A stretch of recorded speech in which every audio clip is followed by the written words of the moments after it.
দেশের বিভিন্ন জেলায় গ্যাস সংকট আরও তীব্র হচ্ছে। অনেক বাসাবাড়িতে জ্বলছে না চুলা। ছুটির দিনেও ফিলিং স্টেশনগুলোতে যানবাহনের দীর্ঘ লাইন।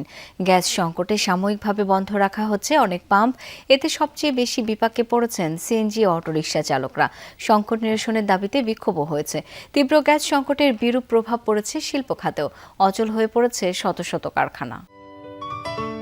সিলন টি রপ্তানিতে শীর্ষে।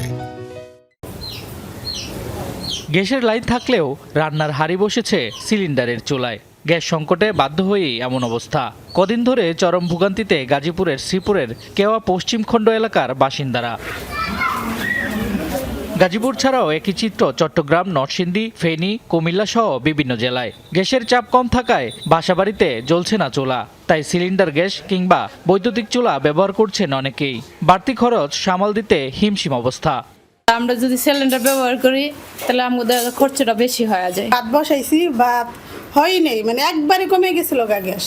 খাওয়া দাওয়ার কষ্ট, আমাকে অফিসের ঝামেলা, ওই জায়গায় সমস্যা হয়। সাপ্তাহিক ছুটির দিনেও ফিলিং স্টেশনগুলোতে মিলছে না গ্যাস। সাময়িকভাবে বন্ধ অনেক পাম্প। কাঙ্ক্ষিত জ্বালানি না পেয়ে ক্ষুব্ধ যানবাহন চালকরা। চাঁদপুরের হাজীগঞ্জে আঞ্চলিক মহাসড়ক অবরোধ করে বিক্ষোভ হয়েছে। গ্যাসের যে পরিস্থিতি, আঙ্গুর বিক্রি করেও ভাত পাইতাম না। প্রচুর পরিমাণ লাইন বাজার হয়েছে, এই 1.5 কিলোমিটার পর্যন্ত। 8-9 ঘন্টা সিরিয়াল দিয়ে 150 টাকা 200 টাকার গ্যাস পাচ্ছি। রাতে 3টে আসছি, কোনো গ্যাস পাই নেই। এভাবে আমাদের দ্বারা গাড়ি চালানো সম্ভব না। সাধারণ শিক্ষার্থী যেখানে 50 টাকার ভাড়া এখন দ্বিগুণ 3 গুণ হয়ে যাচ্ছে। গ্যাসের লাইনে যদি সমস্যা থাকে তাহলে একেবারে টোটালি ফার্ম বন্ধ থাকুক। আমাদেরকে এত হয়রানি করার কি দরকার? আমরা প্রতিনিয়ত হয়রানি হচ্ছি সব জায়গায়।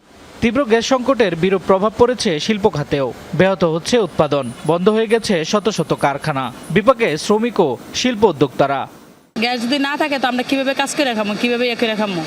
আমাদের সংসার চালাইতে হবে গ্যাস করে কাজ করে। গ্যাসের সমস্যার জন্য ফ্যাক্টরি বন্ধ হয়ে গেলে আমাদের কাজকর্ম এবং পরিবার সহ আমাদের সমস্যা হয়ে যাবে। সমাধান যত দ্রুত করবে তত আমাদের ইন্ডাস্ট্রি, আমাদের ফ্যাক্টরি, টেক্সটাইল, এগুলি শ্রমিকরা কাজ করতে পারবে, আমরা প্রোডাকশন করতে পারবো। প্রোডাকশনটা এখন আমাদের প্রায় জিরো লেভেলে চলে আসছে।